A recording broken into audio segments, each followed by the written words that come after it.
جو افواج ہیں وہ ایک تاریخ کے سب سے بڑے ایک آپریشن میں اس وقت دن رات مصروف ہیں.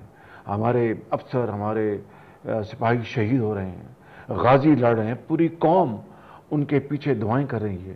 کیا یہ وقت ہے قوم کو تقسیم کرنے کا؟ کیا یہ وقت ہے بد امنی کے لانگ مارچ کو چلانے کا؟ کیا یہ وقت ہے دھرنے دینے کا؟ اور کیا جس طرح آپ نے کہا کہ ہم نہیں جانتے کہ نہ صرف یہ آپریشن جو ہے وہ پاکستان کو امن کا گہوارہ بنانے کے لیے انتہائی ضروری ہے، بلکہ اس آپریشن کے حوالے سے جو سلیپرز ہیں، یہ اماج گاہیں، یہ چھوٹے چھوٹے آؤٹ فٹس جو صوبوں میں موجود ہیں، ان کے جو جراثیم موجود ہیں پنجاب میں بھی، سندھ میں بھی، بلوچستان میں بھی، کے میں بھی، جب تک ان کا خاتمہ نہیں ہوگا تو یہ آپریشن کا جو مکمل جو فائدہ ہے قوم کو نہیں پہنچ سکتا. اب ان اماج گاہوں کو صوبوں میں ختم کرنے کے لیے پولیس کی ضرورت ہے، سیکیورٹی کی ضرورت ہے. آج جو پولیس اور سیکیورٹی اس بد امنی کے لانگ مارچ کو روکنے کے لیے جو لگی ہوئی ہے، اور جو عناصر جو اس ملک میں انتشار اور غربت اور بے روزگاری کو دوبارہ جنم دینا چاہتے ہیں اور بڑھانا چاہتے ہیں، وہ عناصر جو پاکستان کو دوبارہ اندھیروں کی طرف لے کے جانا چاہتے ہیں، اور جو کہتے تھکتے نہیں کہ وہ انقلاب، نہ جانے وہ کون سا انقلاب ہے کہ انقلاب حاصل کیے بغیر جو لوگ واپس آئیں گے ان کو مار دو. یہ کل رات کو میں ان کا نام لینا بھی مجھے پسند نہیں، اس لیے کہ جو قرآن جھوٹا اٹھاتے ہیں ان کا نام لینا بھی مجھے گوارا نہیں. اور جو کہتے ہیں ان کے ہاتھ توڑ دو، کیا پولیس جس کا یہ کام ہے کہ عام شہری کو جو اس وقت خوف و ہراس کا شکار ہے، اور میں نے کل بھی اور آج بھی اخباروں میں اشتہار ہے، میں نے معذرت کی ہے قوم سے، لاہور والوں سے، پنجاب والوں سے، کہ خدارا آپ کے امن اور آپ کی سیکیورٹی کے لیے مجھے یہ کام کنٹینرز لگانے پڑے، کو اپنی ذات کے لیے نہیں، تو آپ کو تکلیف ہوئی ہے. لیکن مجھے بتائیے کہ جو پولیس جس کام کے لیے معمور ان کو کیا جانا چاہیے تھا وہ آج ان کاموں پہ لگی ہے، تو یہ اس کی ذمہ داری کس کے اوپر ہے؟ میاں صاحب یہاں ایک بہت عام سوال ہے، یہ جو انقلاب والے ہیں، میری بات سمجھ گیا، بہت عام بات ہے یہ. میں اس انقلاب کو میں سمجھتا ہوں کہ ہمیں بہت بڑے انتشار کی طرف لے جا سکتے ہیں. آن ایئر کہہ رہا ہوں، چاہے جس کو بھی جتنا بھی برا لگے، انقلاب نہیں انتشار ہے، بہت بڑے انتشار کی طرف لے جائے گا ہمیں. لیکن ایک سوال جو مجھے میاں شہباز شریف سے ضرور پوچھنا ہے، مجھے بہت اس دن 17 جون تھا جس دن وہ ماڈل ٹاؤن کا واقعہ ہوا، میں طاہر القادری صاحب کے اس انقلاب کی کال کا حامی نہیں ہوں، میں اس کیوس کا حامی نہیں ہوں. وہ کہتے ہیں نظام نہیں مانتے، میں اس کا حامی نہیں ہوں. ان کے انٹرویوز میں ان کے سامنے کہتا ہوں، آج دوبارہ دہرا رہا ہوں. لیکن میں اس ایکشن کا بھی حامی نہیں تھا جس دن 17 جون کو پولیس نے 14 لوگ مار دیے، 83 بلٹ وونڈز. ملک صاحب بہت افسوس ہوا، اور میری آپ نے پریس کانفرنسز خالی نہیں، میں نے عمل سے بھی ثابت کیا کہ مجھے نہ صرف اس کا دکھ ہے بلکہ میں نے جو ایکشن لیے وہ سب سامنے. اسی رات کو لاہور کے تمام پولیس آفیسرز کو میں نے ہٹا دیا. پھر میرے جو معتمد ساتھی تھے ان کو میں نے اپنا وہ نہ رہے تاکہ انصاف کے حصول میں کوئی اثر انداز نہ ہو. ایک بات تو یہ ہے، اور یہ واقعہ بہت اندوناک تھا میرا ان خاندانوں کے ساتھ. میں یقین کیجیے گا کہ دل سے ہمدردیاں ہیں اور بہت افسوسناک ہے، اور انشاءاللہ انصاف ہوگا. لیکن یہ جو آپ نے پچھلے جو دنوں میں دیکھا ہے، کیا یہ اس واقعہ کی تو میں نے بات کی کوئی، لیکن شہباز صاحب اس واقعے کی ذمہ داری براہ راست آپ پہ نہیں عائد ہوتی؟ Being chief minister, chief executive of the province, being home minister, آپ اگر ایک لا منسٹر کو فائر کر دیں تو دیٹ از ناٹ انف. یہ بات نہیں. کیبنٹ کمیٹی میں نے بنائی ہوئی یہاں پہ، اور اپنا جو لا منسٹر جو ہے ان کو ہوم افیئرز کے پاس ہیں، کیبنٹ کمیٹی میں باقاعدہ نمبر نوٹیفائڈ ہے. اور مجھے بتائیے اس کا مطلب پھر یہ ہوا کہ آپ جو کہہ رہے ہیں کہ پھر خدا نہ خواستہ ڈینگی میں کوئی اپنا مر جائے تو اس کی بھی ذمہ داری میرے اوپر. اخلاقی ذمہ داری تو آپ کہہ سکتے ہیں، لیکن کوئی ہنگامہ ہو جائے اس کی ذمہ داری میرے اوپر ہے. کوئی خدا نہ خواستہ بلڈنگ ڈھہ جائے اس کی ذمہ داری میرے اوپر ہے. کوئی مال لوٹ کے اوپر کوئی اپنا جلوس جا رہا ہو اور اس کو جلوس کو سمجھانے کے لیے پولیس فورس مالکا نے سلسلہ جاری کرا کے گولیاں چلائے اور 83 لوگوں کو بلٹ وونڈز آئے، تو اس کی ذمہ داری تو آپ پر ہے. ڈاکٹر صاحب بات، میں تو یہ نہیں کہوں گا کہ نہیں. ڈاکٹر صاحب آپ بڑے یا تھر میں 100 بچہ مر گیا اور میں کہوں چیف منسٹر سندھ کو پتہ ہی نہیں تھا، تو یہ نہیں ہو سکتا. نہیں، اس کا مطلب ہے کہ پھر اس کا یہ کہ کریڈٹ جو ہے ڈینگی کا وہ کسی اور کو، اور ڈینگی میں لوگ مر جانے والے ڈسکرائب میں آپ نے ڈینگی کو قابو پانے کے لیے بہت ایکٹیولی کام کیا، اس پہ شاباشی، جی ٹھیک، آن ایئر کہہ رہا ہوں شاباشی، نہیں بالکل مہربانی، لیکن ایک رانگ، آپ نے بہت اچھے شارٹیسٹ پاسبل ٹائم میں ڈینگی کو کنٹرول کیا، مجھے لگتا تھا یہ قابو نہیں آئے گا، آپ نے کیا، لیکن یہاں پر ایک مسٹیک ہوئی ہے، 83 لوگوں کو بلڈ فورس آئی ہیں۔ گزارش یہ ہے کہ میں اس کی جو بطور حکمران کے صوبے کے اس کی پوری طرح میں اس کی تکلیف کو میں احساس کرتا ہوں، اس کے لیے ایکشن لیے۔ مجھے بتائیں کہ اس طرح کے واقعات ماضی میں 68 سالوں میں ہوئے، ایسے بھی واقعات، سنگین واقعات ہوئے۔ کب تھا وہ واقعہ جب ایک صوبے کے سربراہ نے وہ تمام اقدامات کیے جس میں منسٹر بھی اور میرے اپنے سیکرٹری ان کو وہ علیحدہ ہو گئے تاکہ انصاف کے حصول میں کوئی اثر انداز نہ ہو سکے۔ مجھے دوسری مثال دے دیں مجھے شہباز صاحب، لیکن میں آپ کا کمپیریزن، ڈاکٹر صاحب مجھے دوسری مثال دے دیں، آپ کا کمپیریزن میں کسی بھی نان الیکٹڈ پرسن سے نہیں کر سکتا۔ جنرل مشرف کے دور میں 12 مئی کا واقعہ ہوا تھا، بات نہیں کرتا، میں الیکٹڈ گورنمنٹ کی بات کر رہا ہوں، لوگوں کے ووٹوں سے منتخب ہوئے وزیر میں اعلیٰ، نان الیکٹڈ گورنمنٹ کی بات نہیں کر رہا، میں ایف آئی آر کٹی اس واقعے کی، بالکل ایف آئی آر کٹی، کس کو نامینیٹ کیا گیا؟ نہیں اس پہ آپ دیکھ لیں، میں اس میں باقاعدہ نام ہے اس کے، ایف آئی آر کٹی پوری، مجھے اس پر نام نہیں موجود ہے، منہاج والوں کے نام ہے، اور پھر بنائی۔ ڈاکٹر صاحب نے بات سنیں، ایک اور سننے بات کہ اس میں نام ڈالا گیا تھا قادر صاحب کے صاحبزادے کا، میں نے نکلوایا۔ کیا یہ انصاف کا اعلیٰ ترین معیار نہیں ہے؟ مجھے بتائیے، میں نے نکلوایا اس کا نام، میں نے نکلوایا اس کا نام، ایف آئی آر میں آ چکا تھا، میں نے نکلوایا۔ فائرنگ آرڈر کس نے دیے تھے؟ فائرنگ آرڈر کسی نے نہیں دیے، وہ آپریشن لیول پہ ہی ہوا، میں بتا رہا ہوں آپ کو۔ لیکن اس پہ میں سمجھتا ہوں کہ انصاف کے حصول کو ہمیں حاصل کرنے کے لیے رول آف لا کو اس کو آگے بڑھانے دیں پلیز۔ میں جو آپ سے جو سوال کر رہا ہوں، نان گورنمنٹ جو نان پولیٹیکل گورنمنٹس کے ساتھ میں نے موازنہ نہیں کیا، میں یہ کہہ رہا ہوں کہ 68 سالوں میں جتنی پولیٹیکل گورنمنٹس آئیں، کبھی خدا نہ خواستہ اس طرح کا کوئی حادثہ یا واقعہ ہوا جو میں نے ایکشن لیا؟ کسی نے پولیس فورس نے میرے خیال میں اپنے 14 لوگ نہیں مارے؟ ڈاکٹر صاحب زیادہ، آپ 68 سال کے آپ اٹھا کے دیکھ لیں، اس طرح کے اس سے زیادہ واقعات ہوئے۔ بھٹو صاحب فیڈرل سیکیورٹی فورس یہ کام کیا کرتی تھی اپوزیشن کے ساتھ، میں آپ کا اس سے بھی موازنہ نہیں کرنا۔ نہیں پھر میں آپ دیکھنا، پھر میں یہ کہہ رہا، میں نے ایک بات کر دی، آپ کی ریپوٹیشن ایک اچھے وزیر اعلیٰ کے طور پر ہے، لیکن یہ وہ واقعہ ہے پر مجھے آپ سے میرا جواب یہ ہے، اصرار کرنا ہے اگر ثابت ہو جائے کہ یہ آرڈر میں نے دیا، نہیں میں آئی ول ریزائن، اگر ثابت ہو جائے کہ آرڈر میں نے دیا، آئی ول ریزائن کہ ثابت ہو جائے کہ میں نے آرڈر دیا۔ اگر یہ ثابت ہو جائے کہ اس میں وزیر اعلیٰ پنجاب کی انوالومنٹ تھی تو آپ استعفیٰ دیں؟ اگر ثابت ہو جائے کہ یہ آرڈر میں نے دیا ڈائریکٹلی یا انڈائریکٹلی، آئی ول ریزائن۔ چلیں یہ بات ہوئی، آئی ول ریزائن۔ اگر یہ ثابت ہو جائے، میں پھر کہہ رہا ہوں پوری قوم کے سامنے اور اس خدا کو سامنے رکھ کر جس کے قبضے میں ہماری جان ہے، کہ اگر یہ شفاف طریقے سے انصاف کے تقاضوں کے مطابق ثابت ہو جائے کہ ڈائریکٹلی اور انڈائریکٹلی میں نے آرڈر دیا، تو میں اسی وقت ریزائن کر جاؤں گا۔ یہ میرے خیال بہت امپورٹنٹ اسٹیٹمنٹ جو آپ دے رہے ہیں، کیونکہ مجھے اس ایک خاتون کا میں ابھی بھی نہیں بھلا سکا، اس کے ساتھ بندوق رکھ کے فائر کیا گیا۔ ڈاکٹر میں نے اس سے بڑھ کر اور کوئی اسٹیٹمنٹ نہیں ہو سکتا۔ میاں صاحب ایک بریک لے لیں، بریک سے واپسی پہ اور سوالات ہوں گے، ایک شارٹ بریک لے لیں جی، ہمارے ساتھ رہیے گا۔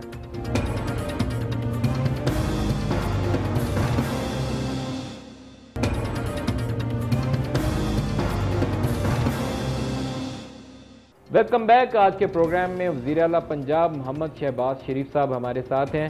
میاں صاحب، کنٹینرز ماڈل ٹاؤن میں پرابلم ہے تو کنٹینرز پورا لاہور کیوں بلاک کیا گیا؟ دیکھیے گزارش یہ ہے کہ مجھے جو شخص یہ کہے، لیکن میں اس میں اب ایک اور بات بڑی امپورٹنٹ ہے، کل رات کو اور آج اخبارات میں آپ نے بھی پڑھا ہے کہ قادری صاحب اور عمران خان صاحب اکٹھے یہ وہاں ہوں گے۔ مجھے بتائیں یہ کیسا انقلاب کہ ایک شخص جو یہ کہہ رہا ہے کہ قتل کر دو، مار دو جو انقلاب کو حاصل کیے بغیر واپس آتے ہیں، ہاتھ توڑ دو، اور جو کہہ رہا ہے کہ پولیس والوں کے گھروں میں جتھے لے کے اپنا ان کے گھر میں گھس جاؤ اور ان کی عورتوں کو نکال لو، لے آؤ، قصاص کرو، یہ کیسا انقلاب ہے؟ اس سے بڑی شرپسندی اور اس سے بڑی بدامنی اس ملک کے اندر میرے خیال میں دیکھتی آنکھوں نے آج تک کبھی نہ دیکھا نہ سنا۔ اور آپ کوئی اس کو انقلاب کہے تو میں سمجھتا ہوں وہ انقلاب کی بے عزتی ہے اور انقلاب کے نام پر دھبا ہے۔ انقلاب وہ ہے ڈاکٹر صاحب جو ہم لا رہے ہیں، پلیز ملک صاحب یہ سن لیں میری بات، کیا یہ انقلاب سے کم ہے کہ 1.5 لاکھ لوگ روز اس میں مزدور، اس میں طالب علم روز ٹرانسپورٹ ہو رہے ہوں ایک طرف سے دوسری طرف لاہور کے، اور صرف 20 روپے کے اوپر، صرف 20 روپے کے اوپر اس 27 میل کی مسافت کے اوپر 400 روپے لوگ دے کر مختلف جگہوں پر اتر کر آتے تھے۔ راول پنڈی میں جو اپنا مجھے بات سنیں کہ اپنا راول پنڈی میں لیاقت باغ سے لے کر اسلام آباد تک لاکھوں لوگ روز سفر کرتے ہیں، ان کو 20 روپے کے اوپر جب ایک کلارک کو، ایک افسر کو، ایک ٹیچر کو، ایک خاتون کو آنا جانا پڑے گا صرف 20 روپے کے اوپر، تو اس سے بڑا انقلاب کیا ہو سکتا ہے کہ غریب آدمی کو باوقار سہولت اور 20 روپے میں دی جائے؟ مجھے بتائیں کون سا دور تھا اس پاکستان میں جو صرف غریبوں کی بات کرتا تھا اور عام آدمی کی بات کرتا تھا؟ یہاں پر تو آج تک اشرافیہ کی بات رہی۔ 250 ارب روپے اس ملک کے لوٹے گئے، رائٹ آف کروائے گئے۔ آج ان لوگوں، یہ جو لیڈر ہیں، ان کے پیچھے وہ چور اور ڈاکو چھپے بیٹھے ہیں جو انقلاب کی بات کرتے ہیں۔ کس انقلاب کی بات کرتے ہیں ڈاکٹر صاحب؟ طاہر القادری صاحب کے جو بیانات ہیں، اگر آپ مجھ سے میری رائے مانگیں تو میں تو انہیں انسائٹمنٹ ٹو وائلنس کہتے ہیں، کسی کو وہ ظلم پہ یا شر پسندی پہ یا دہشت پہ اکسانا۔ میں تو اس کو اس زمرے میں کہتا ہوں جب وہ کہتے ہیں کہ اس کو چھری مار دو یا وہ میخیں لگا کے لے آؤ، میں نہیں مانتا ایسے کسی چیز کو۔ میں اسی نظام کی استحکام چاہتا ہوں، مضبوطی چاہتا ہوں، اکاؤنٹیبلٹی چاہتا ہوں۔ جب آپ سے آپ کی اکاؤنٹیبلٹی کا سوال کر سکتا ہوں تو اس سے زیادہ ان سے کر سکتا ہوں۔ تو میں تو اسی استحکام کی بات کر رہا ہوں۔ ہم جا کس طرف رہے ہیں؟ پی ایم ایل این کیا کرے گی، کیسے مینج کرے گی؟ کنٹینرز لوگوں کا راستہ نہیں روک سکیں گے۔ ڈاکٹر صاحب میری بات سنیں، نہیں میری بات سنیں، ہمارا فرض ہے بطور حکومت کے، سیاسی حکومت کے، کہ لوگوں کی جان و مال کی حفاظت کرنا۔ مجھے بتائیں کہ یہ جو اپنا وائلنس ہوا پچھلے 3 دنوں میں اپنا بکر سے لے کر اور لاہور تک، یہ پولیس نے تو ایک بھی بلٹ فائر نہیں کیا، ایک بھی، اتنا ریسٹرینٹ دکھایا، اور آگے سے کیا ہوا کہ پولیس کے لوگوں کو شہید کر دیا گیا اور درجنوں لوگ جو ہیں وہ زخمی ہو گئے اور پرائیویٹ پراپرٹی جلا دی گئی، اور نہ جانے کس حد تک وہ چلے جاتے اگر پولیس بڑے تحمل اور بڑی سوچ سمجھ کے ساتھ یہ انتظامات نہ کرتی۔ لوگوں کو تکلیف ہوئی۔ پوائنٹ یہ نہیں ہے کہ کنٹینر کتنے لوگوں کو روکیں گے، پوائنٹ یہ ہے کہ کیا یہ انقلاب یا یہ مارچ یا یہ جو کچھ کر رہے ہیں اس ملک کو امن کی طرف لے کے جائیں گے، خوشحالی کی طرف لے کے جائیں گے، یا کہ اس ملک کو دوبارہ تباہی کی اتھاہ گہرائیوں تک لا کھڑا کریں گے؟ یہ ہے پوائنٹ۔ اس کے اوپر میں آپ کی توسط سے، اس کیمرے کی توسط سے پوری قوم کو اپیل کرتا ہوں کہ اگر آپ واقعی یہ سمجھتے ہیں کہ بجلی کے منصوبے بنانے میں یہ حکومت نواز شریف کی سربراہی میں دن رات کام کر رہی ہے، تو پھر آپ اس لانگ مارچ اور اس بدامنی کو آپ رد کر دیں۔ اگر واقعی یہ حکومت شفاف ہے، میں پہلے بھی کہہ چکا ہوں، آپ کو بھی آج کہہ رہا ہوں، ملک صاحب کے 6 سالہ دور میں، اس خادم کی حکومت کے دور میں، میری ذات کے اوپر یا اپر لیول پر اگر ایک دھیلے کی کرپشن کا اگر الزام ہو تو میں ہر سزا قبول کرنے کو تیار ہوں۔ کیا لانگ مارچ اس کے لیے ہے؟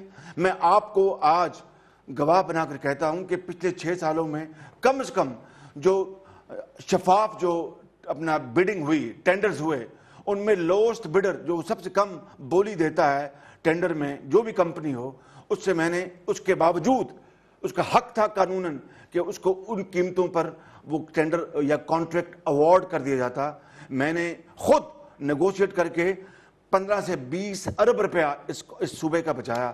کیا اس کے خلاف لانگ مارچ کرنا ہے؟ میں آج صبح بائی روڈ انٹرویو کرنے کے لیے آیا ہوں آپ کا موٹر وے سے، اور میں نے بھیرا انٹرچینج پہ وہ بسیں جلی ہوئی دیکھی ہیں۔ میں ایسے کسی چیز کو کبھی ساری عمر نہیں سپورٹ کیا، نہ کر رہا ہوں، نہ آئندہ کروں گا، جس میں ملک میں وائلنس ہو اور لوگوں کی زندگیاں جیرن ہوں۔ کل لوگوں کی زندگیاں جیرن آپ نے کی پورے اسلام آباد کے داخلی خارجی راستوں پہ، پورے لاہور کے داخلی خارجی راستوں پہ لوگ سارا دن مر رہے تھے باقاعدہ گرمی کے اندر، اور راستے بند تھے۔ یہ تو ظلم ہے، یہ تو مینجمنٹ نہیں ہے۔ اب عمران کا مارچ آنا ہے، بتائیے 1 لاکھ بندہ لے کے اسلام آباد آ جاتے ہیں۔ عمران خان صاحب مارچ، میں آج صبح آ رہا ہوں تو وہ جتنے ایگزٹ پوائنٹس تھے میں پورا سرکلز میں گھوما ہوں، تو پھر مجھے اسلام آباد سے نکلنے کا راستہ ملا۔ کنٹینرز لگائے جا رہے ہیں راستہ روکنے کے لیے۔ آپ اس طرح مینج نہیں کر سکتے، آپ کو نیگوشیٹ کرنا چاہیے تھا، آپ نے وہ اپرچونٹی مس کی۔ یہ بات میرے خیال یہ بات حقائق کے منافی ہے۔ آپ نے دیکھا پچھلے 1 ہفتے میں ایک سے زیادہ مرتبہ عمران خان صاحب کو آفر دی گئی. خود میں نے کہا not from the point of weakness but from the point of view of saving this country from any anarchy اور جو غلط سوچ غلط مفروضوں کی بنیاد پر اور تباہی کی طرف جو چل پڑے ہیں اس کو روکنے کے لیے میں نے کہا میں آپ کے گھر آنے کو تیار ہوں. کہیں تو میں پرائم منسٹر صاحب کو کہوں گا کہ وہ کمیٹی بنا دیں, آپ کو وہ آ کے مل لے گی. خود پرائم منسٹر صاحب نے کہا کہ 5 حلقے ہمارے 5 ان کے اس کا بھی ہم کروانے کو تیار ہیں. ایک سال پہلے سے کیوں نہیں کیا؟ ایک سال سے کیوں نہیں کیا؟ کیونکہ یہ جس دن ہاسپٹل بیڈ پہ تھے اس دن یہ بات ہوئی میاں صاحب کے ساتھ, بڑے میاں صاحب. یہ بڑی امپورٹنٹ بات کی, مجھے بتائیں. ایک سال میں کہتا ہوں کہ کیا اسد عمر صاحب جو عمران صاحب کے دستے راست ہیں, انہوں نے پہلی الیکشن کے رات نہیں کہا تھا کہ مبارک ہو میاں نواز شریف صاحب کو کہ الیکشن جیتے ہیں؟ عمران خان صاحب میں ہمت ہے, سپورٹس مین اسپرٹ ہے کہ وہ جیتنا بھی جانتے ہیں اور ہار بھی تحمل سے وہ اپنا برداشت کرنا جانتے ہیں. یہ ان کے اپنے الفاظ ہیں. عمران خان صاحب نے خود کہا کہ جناب مجھے تحفظات ہیں مگر میں اس الیکشن کو میں قبول کرتا ہوں. میری بات سنیں, 55 سیٹیں ہاسپٹل بیڈ پہ انہوں نے کہا تھا 4 حلقے کر دیں, باقی انتخابات قبول کر رہا ہوں. نہیں وہ ہم نے تو نہیں کرنے تھے, وہ تو الیکشن کمیشن نے, الیکشن ٹریبیونل نے کرنا ہے. ابھی آپ کہہ رہے ہیں نا 5 حلقے کھول دیں. ہم نے کہا کہ آپ بیٹھ کے پہلے کر دیتے. بات یہ ہے کہ نہیں اب آپ پوائنٹ آف نو ریٹرن پہ لے آئے ہیں وہ سٹیج. کس بات کا پوائنٹ آف نو ریٹرن؟ کہ کیا اس ملک میں اربوں روپے لوٹے گئے ہیں یا اربوں روپے بچائے گئے ہیں؟ کس بات کا پوائنٹ آف نو ریٹرن؟ کہ دانش اسکول بنائے جا رہے ہیں اس ملک کے غریب بچوں کو ایچ کالج سے بہتر تعلیم دلوانے کے لیے, یا اس میں لوٹ کھسوٹ ہے؟ کس بات کا پوائنٹ آف نو ریٹرن؟ کہ بجلی کے مدوں میں ابھی 4 دن پہلے ڈاکٹر صاحب چین نے اعلان کیا ہے, چائنا میں, وہاں پر دونوں ممالک کی انرجی گروپس کی میٹنگز ہوئیں اور اس میں فیصلہ ہوا کہ پاکستان کو 2017-18 تک 10,400 میگا واٹ منصوبوں کی وہاں پر سرمایہ کاری کی جائے گی. 15 ارب ڈالر کی. کیا پوائنٹ آف نو ریٹرن کس بات پہ ہوتا ہے؟ کہ کیا یہ خوشحالی کی جو اور دور اور ترقی کے دور, اور پھر آپ جو بات کرتے ہیں کہ 1 مہینہ پہلے عمران خان صاحب کو یا 1.5 مہینہ پہلے میاں صاحب خود ملے جا کے چودھری نثار صاحب کے ساتھ ان کے وہاں پر جا کر گھر پہ, اور انہوں نے کہا کہ ویلکم. بہت دوبارہ مل رہے ہیں شہباز صاحب, آپ سے بھی ان کے ٹیلی فونک رابطہ رہتا ہے, مجھے پتا چلا ان کی نمل یونیورسٹی کے بھی ایشوز تھے تو آپ سے بھی ٹیلی فون کر لیتے تھے نا آپ سے, تو آپ دوبارہ گاڑی سٹارٹ کریے چلے جائیے. ابھی لاہور کے جج کی سٹیٹمنٹ سن رہا تھا, انہوں نے کہا نواز شریف صاحب گاڑی چلائیں اور بنی گالا پہنچ جائیں, جا کے بات کریں. ملک صاحب میری بات سنیں, مبارکباد دی مجھے انہوں نے. اگر ریگڈ الیکشن تھے تو مجھے مبارکباد کو دی, نمبر 1. اور اگر یہ ریگنگ کے نتیجے میں گورنمنٹ آئی تو نمل یونیورسٹی کے لیے جو سینکڑوں ایکڑ ووٹ آڈٹ ہو جاتا تو کیا ہو جاتا؟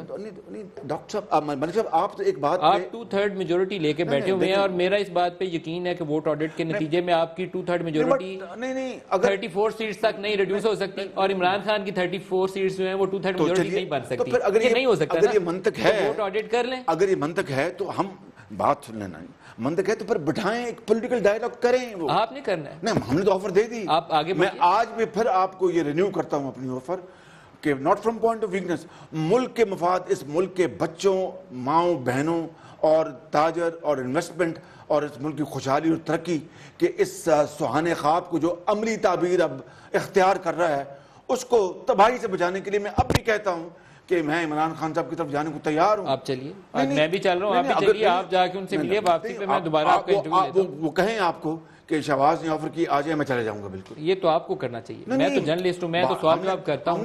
میں آپ کے ذریعے پیغام دے رہا ہوں نا. میں بالکل آپ کا میں پیغام دے رہا ہوں. بالکل, اور عمران خان صاحب کو آپ کی بات سننی چاہیے, نواز شریف صاحب سے ملنا چاہیے, سیاسی راستہ نکالنا چاہیے. آپ نے ایک مارچ کیا تھا میاں صاحب عدلیہ کی بحالی, ایک بار بات کر لینا. میں آپ کے ذریعے پھر پیغام دے رہا ہوں عمران خان صاحب کو, اور آپ کہ نواز شریف صاحب بھی اور آپ بھی دونوں ملنے پہ. میں بالکل, میں جانے کو تیار ہوں اور میاں صاحب ملنے کو تیار ہے. بالکل, اور ان کے مطالبات ماننے کو تیار ہیں. ان کے مطالبات بیٹھ کے بات کریں گے. ہم نے آن ایئر یہ کہہ دیجئے ہم آپ کے مطالبات مان لیں. ابھی مطالبات میں انہوں نے یہ نہیں مطالبہ کہ جو سراج الحق صاحب کے ذریعے 4 مطالبات گئے ہیں کہ نام اس میں یہ شامل ہے کہ وزیر اعظم استعفیٰ دیں, نہ اس میں یہ شامل ہے کہ ری الیکشن کروائیں. مطالبات 4 ہیں. نہیں, عمران خان صاحب نے کہا کہ وزیر اعظم استعفیٰ دیں. جو سراج الحق صاحب کے ذریعے مطالبہ آیا اس میں یہ شامل ہے. وہ تو انڈائریکٹلی میں ڈائریکٹ بات کر رہا ہوں. یہ وہ پبلک اسٹیٹمنٹ ہے. نو خود کا عمران خان اسٹیٹمنٹ ہے, لیکن سراج صاحب کے ذریعے جو 4 مطالبات آئے اس میں یہ نہیں ہے. پوائنٹ یہ ہے کہ وہ آپ مطالبات سراج الحق صاحب کو وزیر اعظم صاحب نے اور ہماری ٹیم نے باقاعدہ ان کو مینڈیٹ دیا کہ جا کے ان سے بات کریں. نہیں, لیکن اپروول نہیں دی. اپروول نہیں دی. نہیں بالکل کہا کہ سراج صاحب سے بھی پوچھا 4 مطالبات کی آپ لوگوں نے اپروول نہیں دی. 5 حلقوں کی بات ہو گئی. آپ نے کہا 5 کھول لو, لیکن وہ تو کہتے ہیں ووٹ آڈٹ کرو. نہیں ووٹ آڈٹ کس طرح؟ ملک صاحب میرا خیال ہے آپ کا انٹرویو بہت قیمتی وقت ہے کہ لاکھوں یہاں پر پولنگ اسٹیشن ہے, کس طرح آڈٹ ہوگا مجھے بتائیں آپ. اور ایک بات طے کر لینا پلیز کہ 55 حلقے پنجاب میں وہاں پر ان کی ضمانتیں ضبط ہوئی ہیں. مجھے بتائیں 55 حلقے پنجاب میں ان کی ضمانتیں ضبط ہوئی ہیں. دیکھیے دوسری بات کہ وہ کہتے تھے کہ جو وہ ہیں ہمارے لودھرا کے جہانگیر ترین, ان کو اپنا دھاندلی سے مسلم لیگ نے انہیں ہرایا. ہم تو وہاں پر 3rd پوزیشن میں ہیں.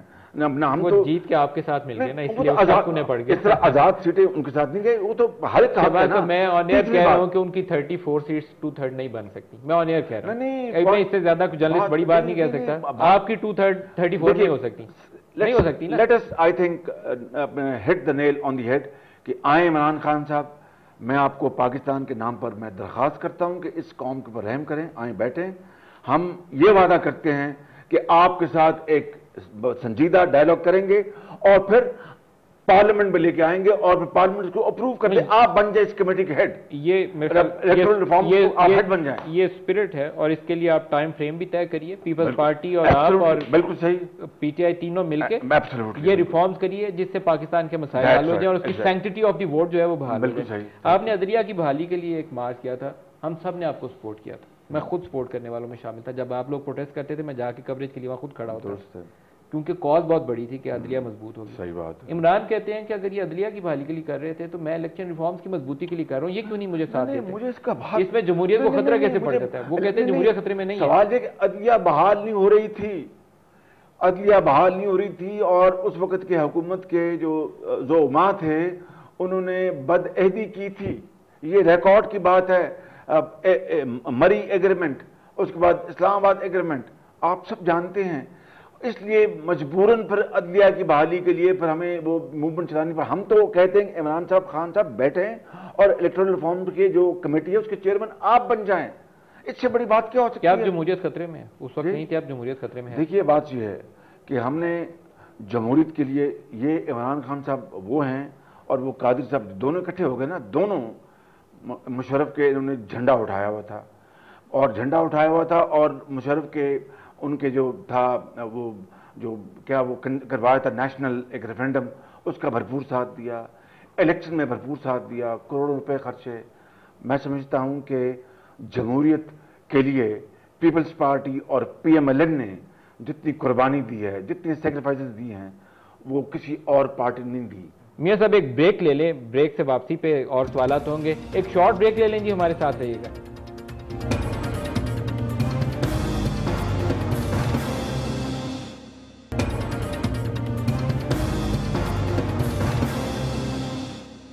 Welcome back. آج کے پروگرام میں وزیر اعلیٰ پنجاب محمد شہباز شریف صاحب ہمارے ساتھ ہیں. کیا آپ کی حکومت کو خطرہ ہے؟ ہماری حکومت کوئی خطرہ نہیں, ملک کو خطرہ ہے. مجھے بتائیں, حکومتیں تو آتی جاتی رہی. اگر ملک کو خطرہ ہوگا تو حکومت کیسے بچے گی؟ نہیں بات, اگر ملک خدا نہ خاصا خطرہ ہے تو کوئی چیز نہیں بچے گی.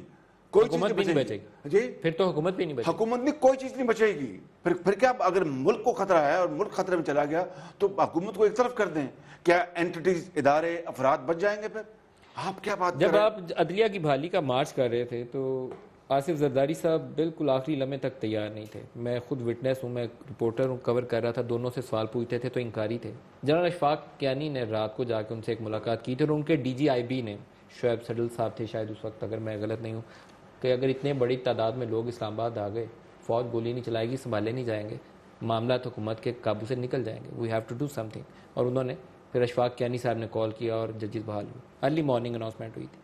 اب آپ بھی ایسی انٹرونشن, وہ پوری قوم کا مطالبہ تھا, پوری قوم 18 کروڑ عوام کی دعائیں تھیں, 18 کروڑ عوام کی سٹرگل تھی, تمام پولیٹیکل پارٹی سٹرگل تھی, تمام سول سوسائٹی کی اس میں پوری کنٹریبیوشن تھی. عدلیہ کو تار تار کر دیا گیا تھا, کالے کوٹ پھاڑے گئے تھے, بال نوچے گئے, گریبان پکڑے گئے, پوری قوم اس کے لیے تھی.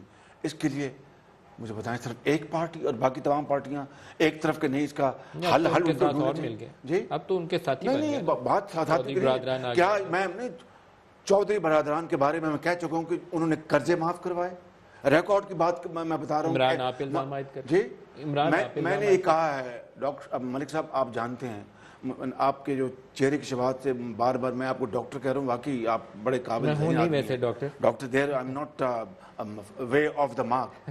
میں نے بار بار کہا ہے کہ اگر یہ کوئی ثابت ہو جائے, میں آج پھر کہہ رہا ہوں کہ اگر یہ ثابت ہو جائے کہ جن لوگوں نے 300 ارب روپے سیاسی بنیادوں پر معاف کروائے اس قوم کے, غریب قوم کے, اور آج عوام کے بن گئے مسیحا, لٹیرے اور چور جو سیاسی بنیادوں پر, میں نے بار بار کہا, آج پھر کہتا ہوں, اس خدائے بزرگ کو گواہ بنا کر, اس قوم کو گواہ بنا کر, اگر ایک دھیلے کی پرنسپل اماؤنٹ نہیں قرضوں کی, سود کی کوئی کنسیشن معاف کروائی ہو, میں 1 سیکنڈ میں استعفیٰ دے دوں گا. ایک سوال جو مجھے ڈاکٹر صاحب نوٹ کر لینا, میں پھر کہہ رہا ہوں کہ اگر میں نے, میرے خاندان نے, شریف خاندان نے ایک دھیلے کی قرضہ, پرنسپل اماؤنٹ, سود, یا آپ کہہ لیجیے کہ کاسٹ آف فنڈ آج تک اگر ایک دھیلا معاف کروایا ہو تو میں 1 منٹ میں استعفیٰ دے دوں گا. آج انقلاب کی وہ بات کرتے جنہوں نے پنجاب بینک کو کنہوں نے لوٹا, 70 ارب روپے کا ڈاکہ کنہوں نے ڈالا, اور 5 ارب روپے غیر قانونی طور پر پنجاب بینک کے بورڈ کے ڈائریکٹرز کو. اسٹیٹ بینک کا قانون ہے کہ بینک کے ڈائریکٹرز کو قرضہ نہیں دیا جا سکتا, ان کو دلوایا گیا, ہمیش خان کو لایا گیا, اور جو آج جیل میں پڑا ہے, ہارس اسٹیل کا جو 11 ارب روپے کا جو یا 9 ارب روپے کا جو جعلی شناختی کارڈز کے اوپر, وہ آج چھپے بیٹھے ہیں اور کہتے ہیں کہ جی انقلاب لے کے آئیں. ڈاکٹر صاحب پلیز, یہ قوم جو ہے یہ بڑی زبردست قوم ہے, بڑی بہترین قوم ہے. میٹرو پروجیکٹ ہے وہاں پر کہنا تو پتہ نہیں مناسب ہے کہ نہیں, ان کے خلاف پینڈنگ کیس ہے ایک, اور آپ نے ان کو انچارج لگایا ہوا ہے اس پروجیکٹ کا. اگر ان کی مثال آپ نے دی کہ پینڈنگ کیسز والے, گیلانی صاحب نے لگا دیا تھا خواجہ عدنان خواجہ کو OGDCL کا چیئرمین, آپ نے حنیف عباسی صاحب کو لگا دیا incharge. Commissioner Rawalpindi is the head of metro bus Abbasi صاحب کیا ہے, وہ اسٹیئرنگ کمیٹی میں ہے نا, نہیں وہ اسٹیئرنگ کمیٹی میں ہے, لیکن ساری نہیں, مجھے بتائیں کہ ان کے خلاف کوئی اپنا فائنینشیل کرپشن کا کیس ہے تو مجھے بتائیں. وہ تو آج تک وہ عدنان خواجہ صاحب کے اوپر بھی ثابت نہیں ہوا جو OGDCL کے اوپر لگا دیا گیا. کورٹ میں کا انہوں نے اسٹے آرڈر لیا. مجھے بتا دینا کہ جو کون ہے آفیشل ہیڈ اس منصوبے کا, وہ ہے کمشنر راولپنڈی. میں آپ کو جو بات کر رہا تھا وہ بات ادھر چلی گئی. مجھے بتا دیں کہ جن لوگوں نے اس ملک کے 250 ارب روپے کے قرضے معاف کروائے ہوں, ان میں چودھری برادران بھی شامل ہوں, ان کی بھی کنٹریبیوشن. نہیں بات سنیں, وہ آج اس کے روح رواں ایسے انقلاب کے, یہ انقلاب ہے یا پھر میں سمجھتا ہوں کہ پاکستان کی تباہی کا ایک شاخسانہ ہے. طاہر القادری اکیلے تھے جس دن پاکستان آئے تھے, ان کے ساتھ دوسری جماعت کوئی کھڑی نہیں تھی. آج ان کے ساتھ چاہے آپ جتنے بھی برے الفاظ میں ان کو پکاریں, کاف لیگ بھی کھڑی ہے, مجلس وحدت المسلمین بھی کھڑی ہے, میں نے کاف لیگ کا آپ کو بتا دیا, MQM کا نمائندہ وقت وہاں موجود تھا. آصف زرداری صاحب بھی کہہ رہے ہیں کہ آپ حلقوں کو آڈٹ کر لیں. دیکھیں کتنی جماعتیں انہوں نے اکٹھی کر لی. آپ ان کو آئسولیٹ کر سکتے تھے پولیٹیکلی, آپ نہیں کیا. آپ نے جماعت اسلامی, وہ آپ سے زیادہ کامیاب. جماعت اسلامی خود کس طرف ہے, جماعت اسلامی مجھے لگتا ہے الٹیمیٹلی وہ بھی ساتھ کھڑی ہوگی. نہیں وہ اس کو ریزالو کریں. دیکھیے اس پہ نہ جائیں, آپ نے خود اس کو ابھی MQM کے کل ساتھ وقت کھڑا تھا. نہیں وہ تو پہلے بھی گئے تھے, وہ پہلے بھی گئے تھے. کیا وہ آپ ان کو آئسولیٹ کر سکتے تھے طاہر القادری صاحب کو, آپ نہیں کر سکے. پوائنٹ یہ ہے کہ آئسولیٹ کرنا یا نہ کرنا, یا مس مینجمنٹ ہونا, یا دیکھیں میری بات سن لیں. سوال یہ ہے کہ کیا یہ قوم جو کہ دکھی قوم ہے, پاکستان جب بنا تھا تو خواب لے کے آئے تھے ہمارے بزرگ, آپ کے بزرگ, جو ہندوستان سے اپنی جائیدادیں چھوڑ کر اس امید کے ساتھ کہ اب جائیں گے ایسا وطن ملے گا جہاں پر ہندو کی جو غلامی سے ہمیں آزادی ملے گی، ایسا ملک ملے گا جہاں پر ہم محنت اور امانت کی بنیاد پر خود اپنا گھر بنائیں گے، ایسا ملک ملے گا جہاں پر انصاف ہوگا، ایسا ملک ملے گا جہاں پر جو سکہ راج الوقت جو ہوگا وہ وہاں پر امانت اور دیانت ہوگی، ایسا ملک ہوگا جہاں پر کوئی دوبارہ ہمیں اپنا غلامی کو دوبارہ غلامی کی زندگی پر ہمیں دوبارہ مجبور نہیں کر سکے گا۔ آپ اپنی ذمہ داری ادا کریے، آگے بڑھیے، اس کو ریزالو کریے، ڈیفیوز کریے سچویشن کو۔ الحمدللہ میں 6 سال خادم بن کر اس ملک کی خدمت کرتا رہوں گا، ایک صوبے کی، اور کرتا رہوں گا، اور 18 کروڑ عوام میری بات سن لیں، 18 کروڑ عوام جانتے ہیں کہ کون حق پر ہے اور کون غلط ہے، لیکن اگر 1 لاکھ بندہ کھڑا ہے۔ اسلام آباد کی سڑکوں پہ 1 لاکھ بندہ دھرنا دے کے بیٹھ گیا دے لے تو حکومت چلتی نظر نہیں آئی۔ آپ مجھے بتائیے اس کا ذمہ دار کون ہے؟ کیا جرم کیا؟ حکومت پھر چلتی نظر نہیں آتی۔ سوال یہ نہیں کیا جرم کیا ہم نے، یہ مجھے نہیں معلوم، نہیں آپ کو لیکن 1 لاکھ بندے نے اگر دھرنا دے کے وہاں بیٹھ گیا تو پھر حکومت نہیں چلے گی۔ ہم ہینڈل کریں گے اس کو پولیٹیکلی اور ایڈمنسٹریٹولی، ہمارا فرض ہے، لوگوں نے ہمیں ووٹ دیے ہیں۔ کنٹینر لگا کے بندے نہیں روکے، کنٹینرز لگا کے آپ کو روکنے کی کوشش کی گئی، آپ نے بات پہلے بھی کر لی، لوگ اکٹھے ہوئے۔ سوال یہ ہے کہ کیا ہم نے کیا جرم کیا ہے کہ چین کی جو قیادت ہے ان کو تھوڑی بھی لٹرلی تھوڑی بھی ہاتھ لگا آپ کو سزا دینے کی کوشش کون کر رہا ہے؟ پلیز میری بات سن لیں، میں بالکل اینڈ پہ میری بات سن لیں، لیں، پلیز بات سن لیں کہ تھوڑی بھی ہاتھ لگا کر چین کی، میں نے ان کی منتیں کی، اور چین پاکستان کا بہترین دوست ہے، ان سے ہم $15 بلین کے جو 2017-18 تک بجلی کے منصوبے جو چلانے ہیں، کیا یہ اس کو سب متاثر کرنے کی ایک سازش ہے؟ مجھے بتائیں اس سے بڑی اور سازش کیا ہو سکتی ہے؟ کون آپ کی حکومت کی سازش گرانے کا؟ وہ عناصر جو نہیں چاہتے کہ پاکستان چین دوستی آگے بڑھے، جو نہیں، میری بات سنیں ڈاکٹر صاحب،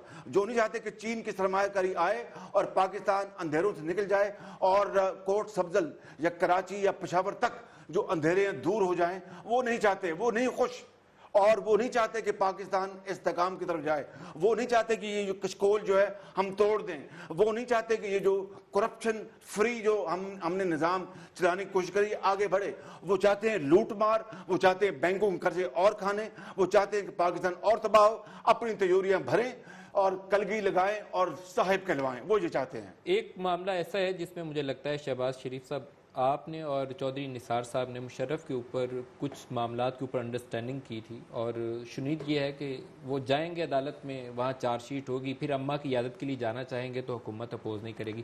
کیبنٹ کی میٹنگ ہوئی، کیبنٹ کی میٹنگ میں وہاں پر آپ کے کچھ ساتھیوں نے تقریریں کی، اور میں اس میٹنگ کے بہت سے لوگوں سے منٹ سن چکا ہوں کہ اس میں ایک سبکی والی پوزیشن تھی چودھری نثار کی بھی، وہ بھی خفا ہو گئے، آپ کی وہ کہی ہوئی بات بھی پوری نہ ہوئی، تو آپ کی دوریاں بڑھ گئی ہیں فوج سے، یہ آپ کی آزادی مار شروع ہو گئے، سڑکوں پہ حالات بگڑ گئے، مشرف کا مسئلہ اٹکا ہوا کہیں درمیان میں۔ یہ آزادی کا یوم آزادی کا موقع ہے، فوج پاکستان، بات سن لیں، فوج پاکستان کی بقا کی جنگ لڑ رہی ہے، میں ایمان سے کہہ رہا ہوں آپ کو، یہ اپنا 1965 کی وار نہیں ہے، اس کے مقاصد اور تھے، یہ پاکستان کی بقا کی جنگ ہے۔ اگر ہم نے دہشت گردوں کا صفایا نہ کیا، اور مجھے بتائیں کہ عمران خان صاحب یہ تو دن رات آج بھی وہ ان آئی ڈی پیز کے سروں پر دست شفقت رکھتے، لاکھوں آئی ڈی پیز جو ہیں جو بے گھر ہو گئے ہیں اپنے گھر بار چھوڑ کے وزیرستان سے وہ آگے بنوں میں، عمران خان جب ان کی عشق شوئی تو نہیں کرتے، اور وہ کہتے ہیں کہ